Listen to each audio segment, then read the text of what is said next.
You're listening to Boobies and Newbies, brought to you by the Frolic Podcast Network.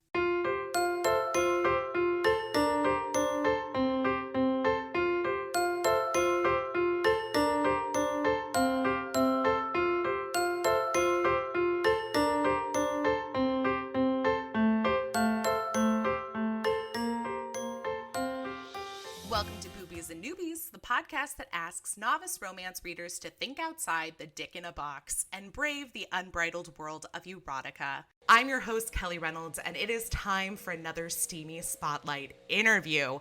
First of all, I do just want to apologize for the fact that today is apparently Leaf Day in the neighborhood of Portland, which means that you may or may not hear leaf blowers on my street at any given moment. That being said, I am sitting down with TJ Alexander, author of the queer baking romance of my dreams, Chef's Kiss. At the time of this episode's release, Chef's Kiss, which is also TJ's delicious debut, will be available wherever you buy your books. I've had a lot of requests lately for romance recommendations featuring non-binary characters, trans characters, and just queer love stories in general. So I am pleased to say that this book delivers on all of that and then some, with sprinkles on top, so to speak. Now, before I make any more awful baking puns, please join me in welcoming amateur baker and author of Chef's Kiss, TJ Alexander.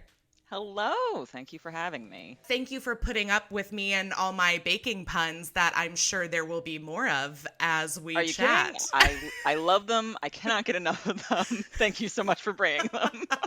You know, I have to tell you, and this is just, exciting behind the scenes news for everyone listening, that in my very obviously professional recording studio that I do this from, since the sarcasm I record in my dining room, I prop up my computer on at least 5 cookbooks every time I do a recording. Good. I love that. I mean, same.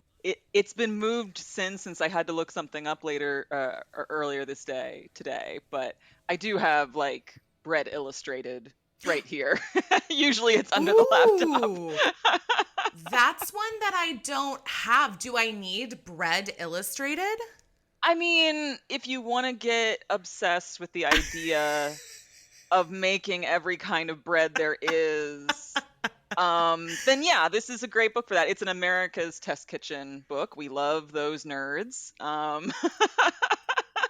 Yeah, I've always been intimidated by bread, so this was sort of like the book that I bought thinking, this is how I'm gonna do it, finally. This is it. This is the time for me to make bread. Well, okay, follow up to that then. Did you experience the early pandemic baking craze circa April 2020? Yes, I did. And was it impossible to get just like regular ass flour in my grocery? Yes, it was impossible. Couldn't find yeast, couldn't find all these things. Did I dabble in sourdough? Yes, I did. Like, it was the whole cliche. It was, for sure. I was the person that did not bake anything on my own, but instead reaped the benefits of my friends who dove into the baking craze and were like, oh, Kelly, I live alone and I just made 24 cupcakes and a loaf of banana bread. Would you mind if I drop some food off with you? And I had to pretend like, oh, what a hardship that would be. But sure, I'll take some of that off your hands. No, you're clearly a good friend for doing that, for taking the bullet, really. No, that is the ideal position because, yeah, I was, manically baking a bunch of stuff that I wasn't going to eat by myself, and, yeah, so that was the better plan. The way you did it was much better. I was really taking one for the team on that one. Yeah. Woof.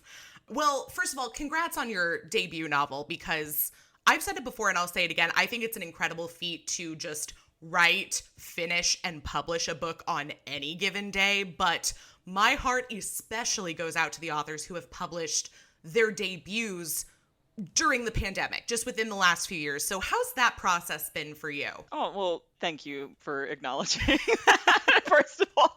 I mean, I've never, like you said, this is my debut, so I've never had an outside the pandemic experience, but Right. I can only imagine it's different. The writing process, I'm sure, was very different to how a normal person might have done it normally.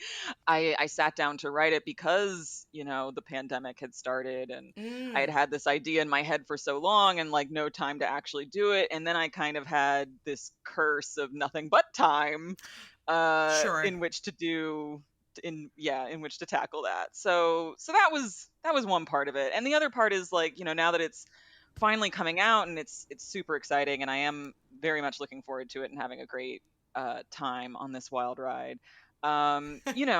It's still like a little bit of a bummer in a lot of ways. Like, I have a couple of launch events that are going to be virtual, and that's great. I'm looking forward to that very much so. But, there's not going to be a big party. There's not going to be a big, everyone is going to get together and hang out sort of celebration, which kind of sucks. But, I'm trying to just kind of focus on the stuff that is super cool and going really well. You'll just have to party twice as hard for the next book release, I guess. Yeah, or just have a very small party, just me on a fire escape.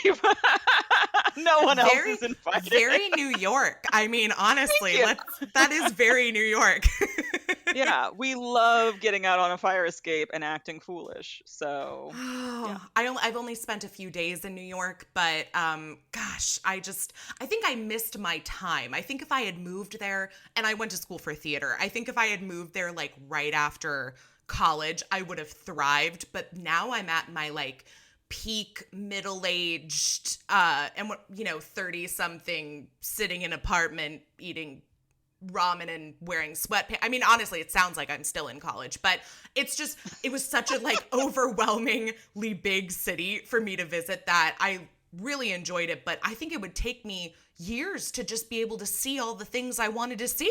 I mean, I've lived here for quite a while. I think I'm coming up on like my 12 or 13, maybe 14 New York anniversary. Ayo! Yeah. So it's been a minute. It's that I've been here, and I don't want to get all sappy because that's like not the New York way when when we talk about our fine city. Um, but there is something about like I moved here to after college I moved here Mhm. and was yeah, completely overwhelmed and really disliked it, I think, for a long time.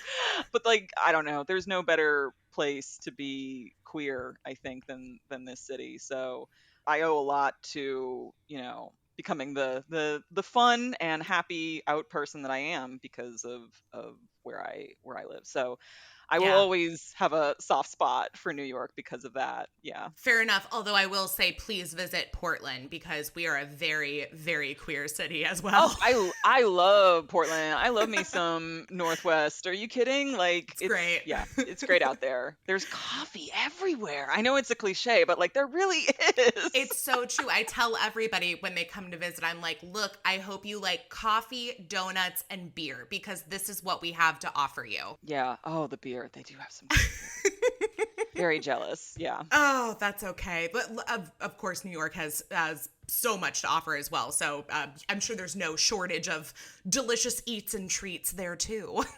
That's true. Like, yeah, I mean, one of the hardest things, especially like, earlier in the pandemic when it was difficult to get around was, I was used to getting a craving and being like, well, then there's like four examples of the best of this food that I'm hungry for. Like, Available within like a 4-block radius to like yeah, go get a it. 20-minute subway ride away, so it's no big deal. But yeah, I definitely did not like that part Yeah. of living through a pandemic. I think a Yeah. lot of New Yorkers had to learn how to use their kitchens. Like, and I'm speaking on behalf of my friends who do live in New York, and I have that secondhand knowledge from them.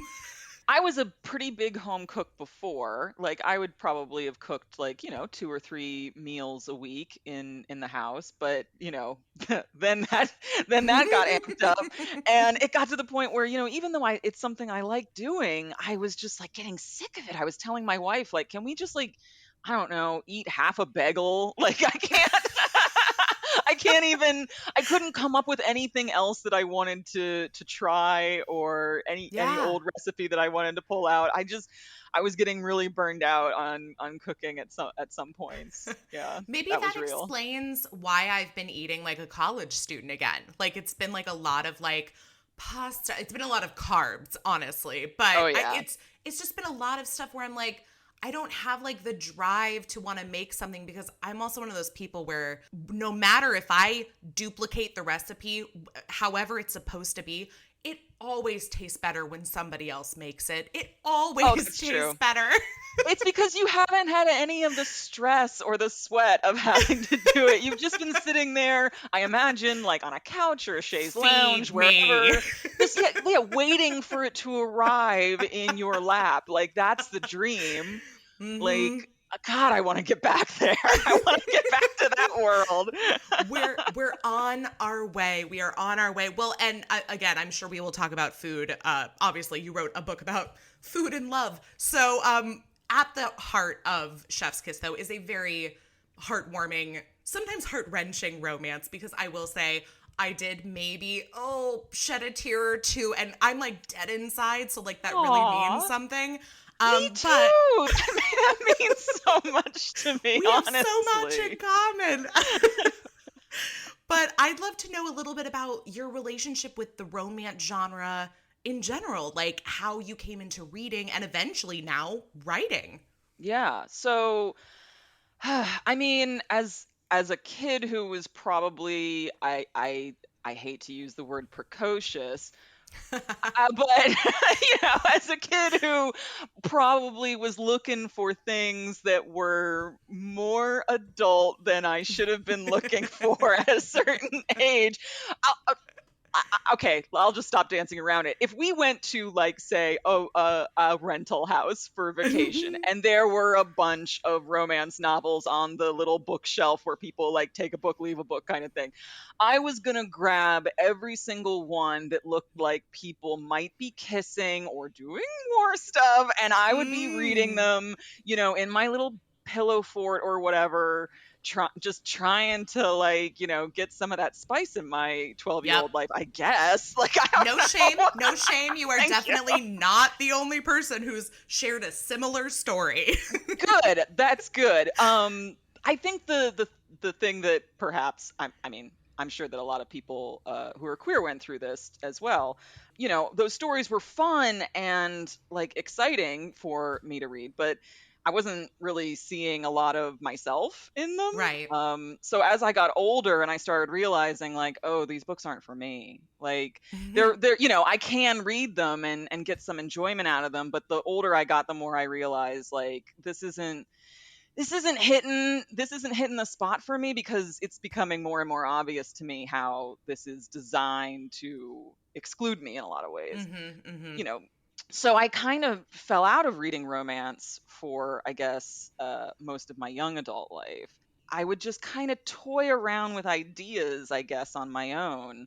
And I would tell my friends, like, someday we should just sit down and write a book.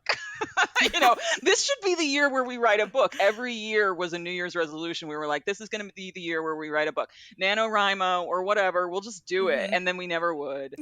2020 rolled around and I said again to a friend of mine, we went to go see this really great exhibit at the Metropolitan Museum of Art, and we got coffee afterwards, and we were sitting in this like window seat, and I was kind of going over this idea that I had for a romance, about like a test kitchen romance, and my friend was like, this is really good, you should write this should be your like New Year's resolution. And I was like, yeah, no, I will, but like I didn't mean it at all. Like someday, in Yeah, theory, I was sure. like, yeah, yeah, yeah. Someday when I like have like like 6 weeks of uninterrupted time, and then like a few months later, I had definitely more than 6 weeks of uninterrupted time, Boom. and I was like, all right, okay, we didn't have to go through all this to make this happen, but I guess that's what we're doing. So yeah, that was kind of how it came about. I mean, I had seen a lot of cool trans characters and some non-binary characters, mostly in YA fiction that I had been reading, Yeah. because that seemed to be where the bulk of that representation was happening, and which was very cool, and I loved seeing it. But there got to be a point where I was like, where are all these stories for like adults who want to Hmm. have an adult story about stuff that you're doing as a grown-up.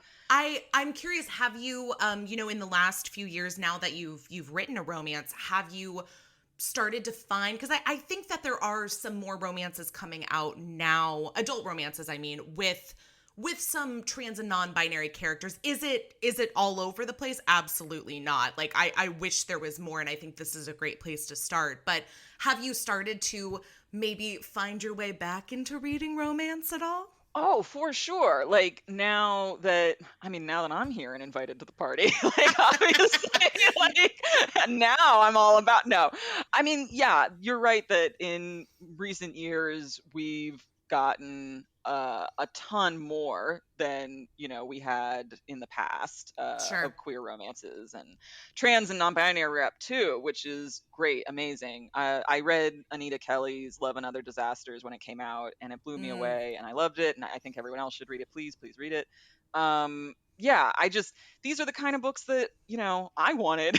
So Yeah. I'm really glad. I want a million different kinds, with a million different types of characters. I want to see like all the weird tropes and stuff that I'm just it just feels like y'all had some fun with it. Like give us the ball for a second. Like No, and it seems like, and I've heard this from so many authors, it seems like Chef's Kiss was really a product of like writing the love story that you wanted to see, that you wanted to read, that wasn't necessarily out there. So why not write it yourself? yeah, 100%.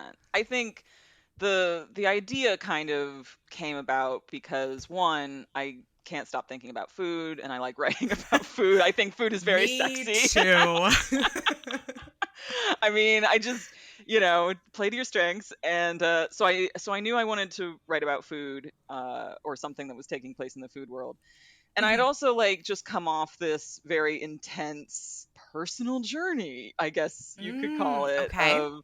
of coming out as non-binary to my Hmm. friends and family, and getting kind of to experience that, I don't know, that outpouring of support from the people who really care about you, and Yeah. who don't want to mess up, and who don't want to hurt your feelings, and who are like very anxious about doing the wrong thing. And that was so sweet to me. I was like, that's nice. Like, they're like How it crying in the should bathroom, but I'm be. like having a great time. And I wanted to write a story that kind of celebrated a lot of that Yeah. joy that is possible when someone's going through yet another stage of their coming out. Yes. Yeah, bonanza. Yeah. Bonanza. What a great way to describe it. It is a bonanza, you have to treat it like a party. Is how I feel. We should. We should. Because Yeah. honestly, I mean, it's by no means the same thing to compare, but I just, the thing that I can relate to is that as a fat woman, I am just always so annoyed by these stories of like all the insecurities and like body shaming and, oh, if you lose weight, it's okay, you can be pretty, and like, and I'm like, look, can't we just have characters existing in the bodies they're in and be happy with them and happy with like their relationships and themselves? Like, that's what I want to see. Can I curse on this podcast? I probably should Oh, have. all the way. Yeah, go for it. Fuck yeah! I'm clapping, but like silently, so as not to make it terrible radio. But yeah, no, that's exactly it. And yeah, it's not exactly the same thing as No. dealing with fat phobia. But there are a lot of similar ways in which your body is being judged. You're definitely like sensuality, or For just sure. For sure. yeah, all of that is being judged through this lens of like cis, het, white, skinny, all that garbage. Yeah. Sorry to those people, all that stuff. But yeah, it is a lot of that, and it is a lot of like people trying to shame you into Hmm. feeling like you shouldn't be celebrating anything or having a good time. And it's like, it gets to a point where it's just like you can't actually stop me from having a good time. Like, you just can't. It's just so much more work to like try to why go out of your way to like try to like tell somebody how they need to be a certain way or a certain kind of person. It's just like, you have your own shit to worry about. Like, where do you have this extra time and energy to focus on everybody else and like what they need to be in the world? It's ridiculous. No, exactly. And I think for non-binary people, there is a special, like, extra difficulty level of like, there is no passing, right? There is no bar that you're trying to, I mean, there is like in some circles a level of androgyny that's expected, especially if you're white, and skinny. That's always a prerequisite. There's nothing you're really aspiring to, because the whole point of it is there is no mold, there is no, Yeah. there's no role that you are taking, or supposed to take. It's funny because like the answer is like, oh, you can literally do whatever you want, which is also like, oh no, I'm allowed to do whatever I want. Yes, it's like, it's so freeing, but also like, uh-oh. Yeah, so I love it. Well, I feel like we should talk about the book itself too, because that's why we're here. But yes. Before we dive into like any more details, and we will keep things relatively spoiler free, would you mind doing what I'm sure every author dreads doing, and that is sharing a brief synopsis for Chef's Kiss? I'm gonna put it out there. I like doing my synopsis bit. I think it's a good synopsis. So glad. I wrote it myself. I'm very happy with it. I'm so glad. Yeah, no, I used to feel goofy, telling people what my book was about, but no more, no longer. I'm embracing it. So Chef's Kiss is the story of Simone, who is a very uptight type A pastry chef. She works. I love her. She's my child, my daughter. She works at a very old school cookbook publisher in New York City. It's her dream job. It's what she's always wanted to do, but the company is sort of like really behind the times. And in order to kind of bring themselves into the 21st century, they tell her that they're going to start, requiring her to do social media and video content and all this stuff that she's really bad at and uncomfortable with doing. And so while she's struggling with this new job description, basically, the new kitchen manager who is in charge of the test kitchen where she works, Ray, kind of saunters in and accidentally becomes a viral sensation with a series of videos, like completely, on accident, and in Simone's opinion, unearned. And so there's a lot of tension between them at first because they're polar opposites, and Ray is very outgoing and friendly and great on camera, and Simone is not that at all. But Simone is an incredibly skilled chef, so they are forced to work together on a video series, and ... they get closer. I don't want to spoil it, but there might be kissing. No, in the romance? How dare you?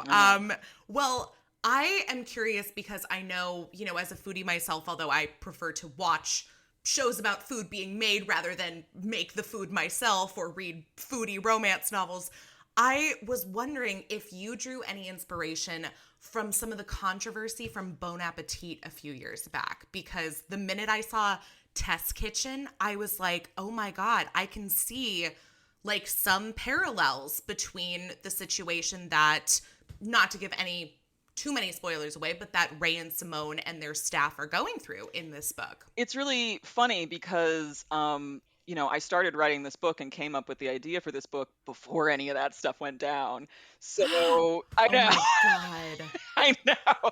Like, that's wild. I know. It's life imitating art, imitating life, imitating art. And when that happened, I actually did like, oh my God, pause for a second and think like, should I stop writing my silly romance novel about this thing that is now happening in real life? Because that's both weird and awkward awkward and uncomfortable in many, many ways. But, yeah, I like a lot of people who were foodies. I had enjoyed Bon Appetit's content before all that, horrific, racist workplace Hoopla. stuff. Hoopla. Before that's a very nice, gentle way of putting it, I think. Yeah, yeah. Yeah, But I shouldn't. Hoopla, too nice. Hoopla sounds too much like it sounds, bonanza, yeah, which was, again, a celebratory term. hoopla sounds like somebody brought cookies to it, and I don't know Yep. if that was exactly Mm-mm. what was happening. But yeah, Nope. I was a huge fan of all those kinds of channels, and then hearing that all the stories that were coming out of that controversy, hugely obviously disappointing. And I was like, well, I guess I'm unsubscribing and doing all this stuff. And, I actually talked with my editor as we were working on this book after it sold. I was like, is this too close to real life? Like, should we change some of these things? And, I think we had a really good, like, shared therapy session of being like, I am not the person who made this happen in real life. Like, I didn't use the No. power of my brain to create this horrific situation for real life people. And, because of my own past and background and the ways that I was treated in different jobs after I came out, I just, I wanted to write a story where your toxic workplace needs to be put on blast. So Yeah. I didn't want to lose that part of the story, because I thought it was really important to me. So yeah, that's how that went. It's interesting because obviously you love food, so I understand like why you said it in the world of food, but it is something where it's like I think you could apply these characters and these situations to just about any kind of work environment. So Absolutely, absolutely. I think no matter who you are, I mean, I think this is true. Maybe it's not for some people, but I think pretty much everyone has had a job in that's just been horrible and toxic, and that yeah. everybody there is just, you know, it has got the worst intentions in mind, and that the policies are designed for, I mean, that's unfortunately true for a lot of workplaces and in a lot of different industries. In the food world, I think it is heightened in a lot of ways, Yeah. especially in terms of like discrimination towards women, which is a big reason why Simone is so prickly when we first meet her. She's got kind of this hard Understandably exterior. so.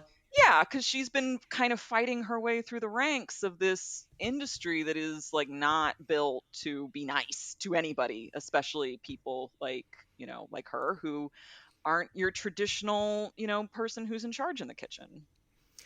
Well, and I can't speak from the food industry point of view, but I worked in television for about 5 years and I went to school for screenwriting, and so there's definitely some crossover between the toxicity, especially when you start looking into one of the characters in the book who's very clearly from the beginning painted as like an antagonist in the story, who is all about the numbers and all about how things will look and what the investors will think, and is this gonna make us money? And I was like, wow, this is hitting a Yeah. little too close to home. Yeah, the wildest, most horrible things that will happen in a company is because Mm. some guy is saying like, well, this isn't me deciding this. This is just like what the numbers are telling us to do. It's always something like that, or at It's least a that numbers was like, game. yeah, yeah. This is what the audience is going. It's not that I'm like Oh. discriminating against anybody. I'm just worried how the Mhm. audience is going to respond. It's the same kind of excuse that is used in industries all over, I'm sure. Absolutely. Well, and you touched on it earlier. I think one of the things I really appreciate about this book, and because my podcast is called Boobies and Newbies, and the whole idea is to bring in new romance readers to read their first, second, maybe third romance novel, and give a genre a go that they maybe hadn't thought about trying before.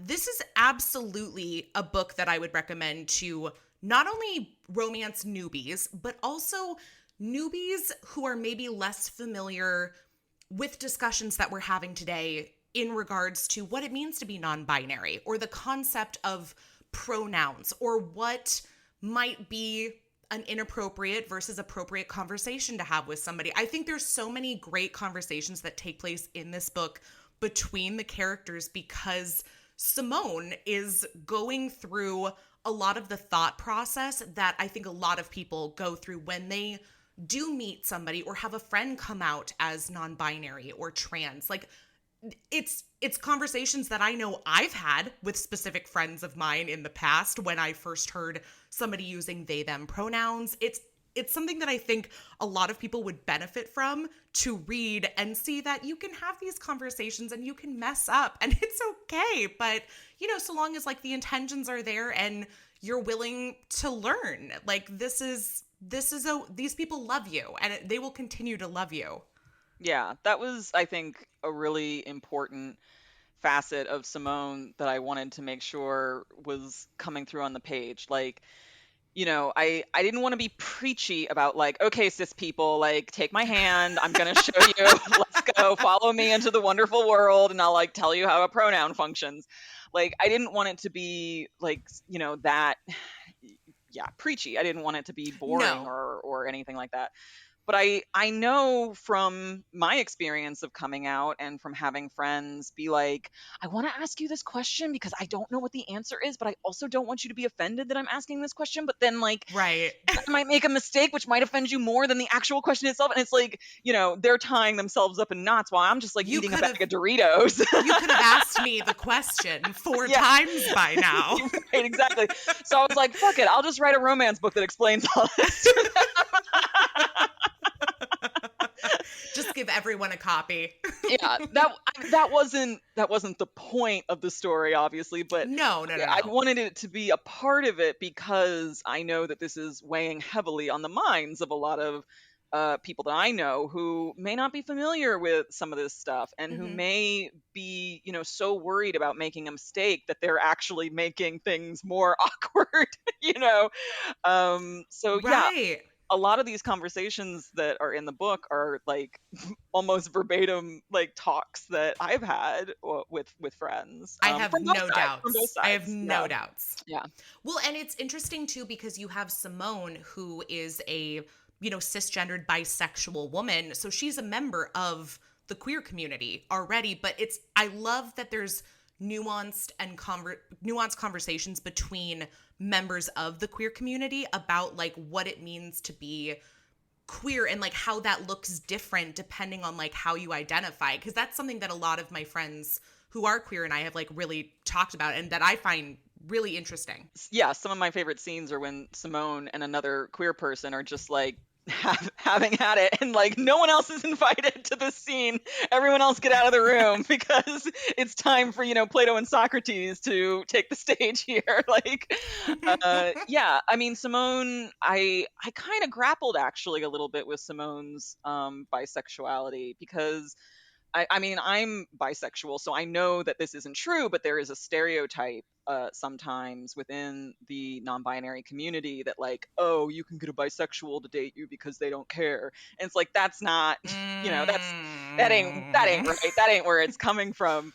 But you know, we love a bisexual in the trans and non-binary community for a lot of different reasons. And I think one of the reasons is because we deal with a lot of the same stuff in terms of like people not understanding or you know, willfully misrepresenting what we're about and, you know, that kind of shit that we're kind of dealing with in a similar way.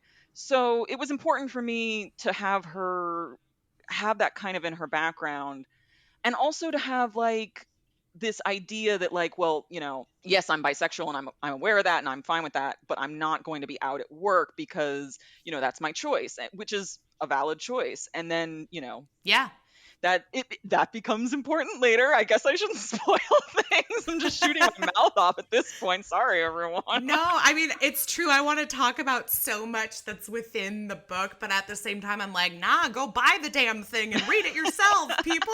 But I just think there's so many great conversations and characters. I mean, Luna, by the way, is one of my favorite people in the book. I Don't you love love her? Luna. I love her so much. Oh, Luna is just was definitely one of my favorite side characters in a book with a lot of side characters crammed in.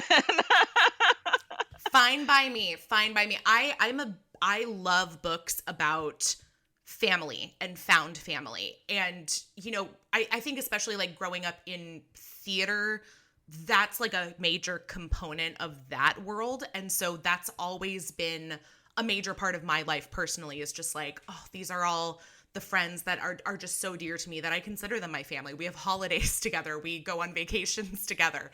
And I love the family that emerges while working at this company, and also the darker side of it, where it's kind of like realizing, okay, you're not part of the family that I thought we were all a part of. Yeah. But that happens. And so I like that there's so much about what family can look like within this story. Yeah, there's definitely a little bit of a found family arc for all the good and deserving people who are going through this story with Yes. Ray and Simone at their job, because they're, like we've all had, well, I shouldn't say all. I've had, these jobs where like, oh, we're putting all these hours together. You're spending basically every waking moment with this small team. We're like basically a family. We're just such tight friends. And then, it's within this structure of this corporate world where at any moment, like, not your choice, that can change. Yeah. So yeah, it was important to me to show that like not only are there people at this job who can like go to hell, but like there are other people that you can meet in these like situations, these really difficult environments Yeah. that like end up meaning a lot to you, that are important to you. And So people will yeah, surprise you. Some people will, I mean, there's certain characters too that surprised me, both in good and bad ways. But I was like, oh, didn't see this coming from you. In fact, that is the moment that led to one of my tears, but I won't tell people what it is. Okay, off mic later, you have to tell me, because now I'm very curious. I love hearing about what makes people react and cry. I love hearing what makes people emotional. The best comments at all on a manuscript are like when an editor is like laughed out loud here, and I'm like, yes, got him. Got him. We did it. Mission accomplished. Put up the banner. I love it. Well, now I know this will be like a minor spoiler, but there's cooking in this book, and one of the things that comes about Ray and Simone's relationship is them developing this web series together, basically. And I love the concept of this show so much. And so the idea is to revamp older recipes that maybe we grew up with, or, have lived in the family for far too long. And I would love to know, is there a recipe that you would like to revamp or have revamped? Okay, so sorry to put my family on blast. All of the recipes, all of the recipes that we see Ray and Simone revamp in the show are my family's recipes. I love it. Do you have a Midwestern family? Because I was like definitely feeling a lot of Midwest vibes. Yeah, well, Ray is Midwestern, so that's kind of where that idea came from. But the sort of like, I don't know, all of my family recipes come from this like first generation of immigrants who were here in the 30s or 40s, and everything was canned and everything came out of a weird packet.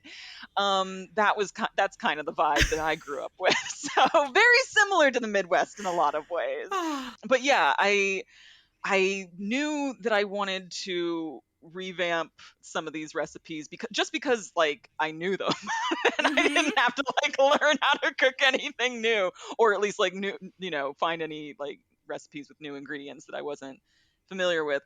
The first one that I did was the cheesecake, which is my actual family cheesecake recipe that I redid, kind of zhuzhed up a bit for the book in fiction. And it was the first thing I'd ever learned how to bake. I started baking just a couple of years ago, actually, like just for stress relief and, to try something new, I guess.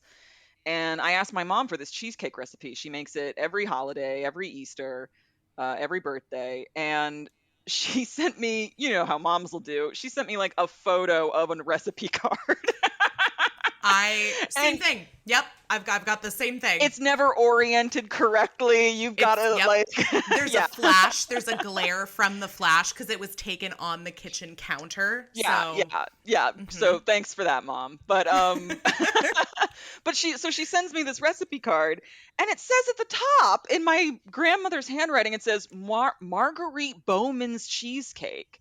And I was like, who the fuck is Marguerite Bowman? Who is this person? And my mom was like, oh, that was your great grandmother's neighbor back in the town that, you know, my family is from. And I was like, so it's not even ours? She stole the recipe from Marguerite Bowman. Oh, yes. No. The Bowman family cheesecake, which I thought, like, you know, we're a very proud Eastern European sort of, you know, carbs all day, cottage-based cheesecakes all night sort of people in my family. I was convinced that this was like something that we had been making for generations. And my mom was just like, oh no. You know what? Now that you mention that though, I feel like in every family there is some recipe that's like the one that you bring to the recipe swaps and you like give to people for Christmas, and I think most of them are stolen. I think they've all come from somebody that's like, oh, well, you know, Rosa down the street passed away last month, and guess who got her peanut butter cookie recipe? And it's just like so much shade. Much shade. It's truly the American way that all of our recipes have just been wholesale taken from somebody else, some poor woman who lived next door. Yeah. So I'm sorry to Mrs. Bowman and her family for putting her delicious cheesecake, by the way. It's great. It's very simple. But just like, sorry, but thank you. Yeah, but I am going to put it in this book about queer people kissing. I'm sorry. I love that. Well, and I guess the follow-up too would be, do you plan on including any of the recipes in this book, like on, you know, on your website or just like for people to peruse? There is going to be a pamphlet. Don't worry. Great. The good people at Simon & Schuster have got this on lock. There will be a digital download of some kind. You know, stay tuned, I guess, because I guess I'll have it as well. But no, they asked me a few months ago. They were like, so we're gonna do these recipes. It's gonna be super cute. I was like, yay. They were like, we can put them on like bookmarks and things. I was like, oh, cute, yay. And they were like, okay, so then like send us the recipes so we can print them. And I was like, oh, they're not real. They're like made up. And they were like, right, but you know how to make them, right? And I was like, yeah, totally. And I don't because they were all imaginary, and I didn't have fucking time to do all this cooking while I was writing a book.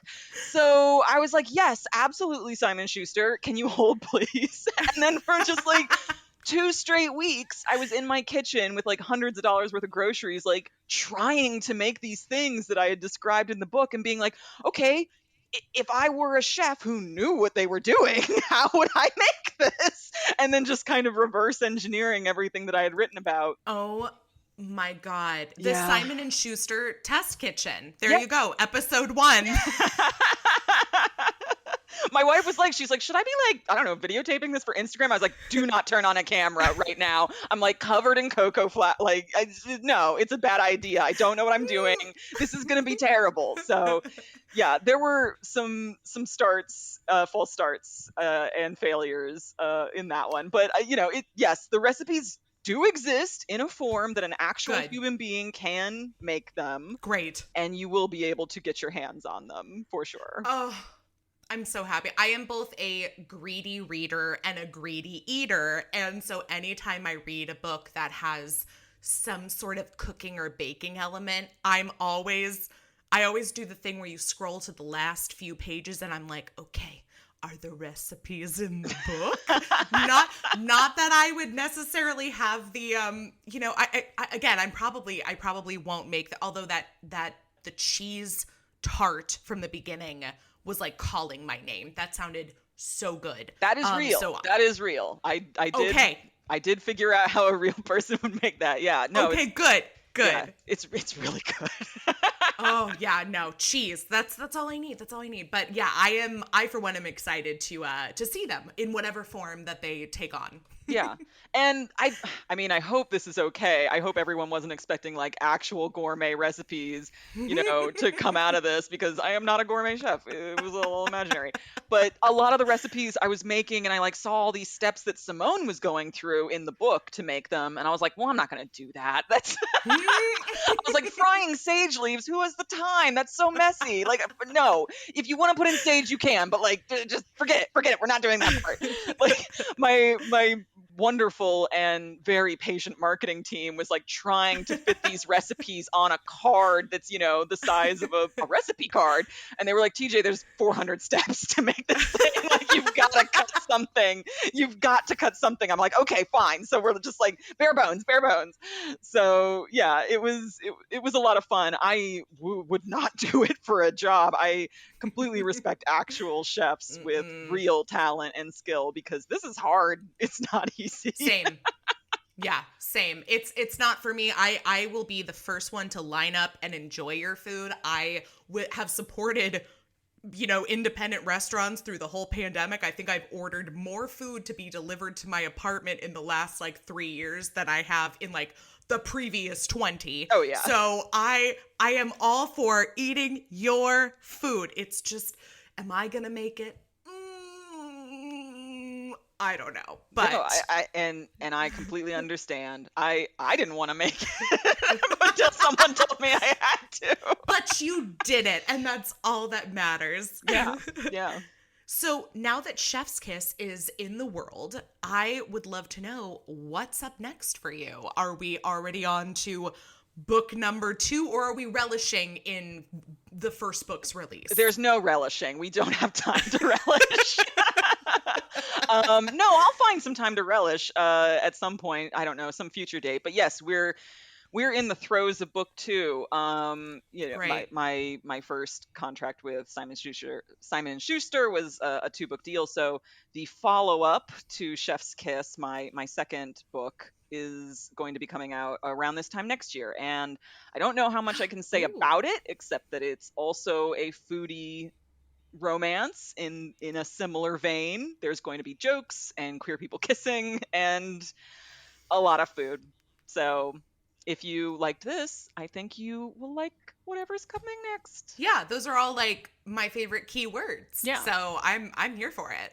It's the only thing I can write, so I'm glad. That's not true. If you write queer people kissing and food romances for the rest of your life, I will be so happy. I would be happy. That would be great. You will have an instant fan in me. That is fine by me. Awesome. Well, the one thing I'm always curious about is there a dream project, a story that just kind of like lurks around your brain waiting to be told? Maybe it's more queer people kissing and cooking. It is definitely more queer people kissing. Great. That is the only genre I really can't write outside of. Sorry to everyone else, but I can only do this. No, I have a lot of projects sort of in various stages, very excited about them all. I mean, I basically love a chance to just kind of do this in every different genre, like why can't queer people be kissing in historical fiction, and, trans people making out in all these other different tropes and, Hallmark movie classic setups that other people have enjoyed for so long. Like that's what I want to do, is play around with all those kinds of things. So yeah, I'm hopefully, fingers crossed, going to be able to do that at some point. Yes, hopefully this will be the first book of many to come. And, once again, as this episode is coming out, Chef's Kiss is already out in the world, so everybody should go pick up a copy for themselves. I read this like several months ago when I received my advanced copy, and I was like, oh, I'll just revisit it as I'm getting ready to talk to TJ. No, I read the whole thing again. So it just goes to show that just word to the wise, make sure you have snacks while you're reading it. Otherwise, you will be hungry. Please have a snack. Like, we'll have a snack anytime, really. Like, don't let me stop you. But yeah, that is definitely the greatest compliment I could hear. So thank you so much. I love hearing that it makes people hungry, for sure. Yes, yes. Hungry and horny, my two favorite things. Yeah. Well, thank you so much for hanging out with me, TJ, and I'm so excited for you and all the future queer people kissing in the kitchen books I can expect. Yeah. That's the tagline. That's the tagline right there. That'll be the, I don't know, name of my author website at some point, I'm sure. Love. I am here for all of it, and I'm hungry for all of it, so I'm excited for more. Well, thank you so much for having me.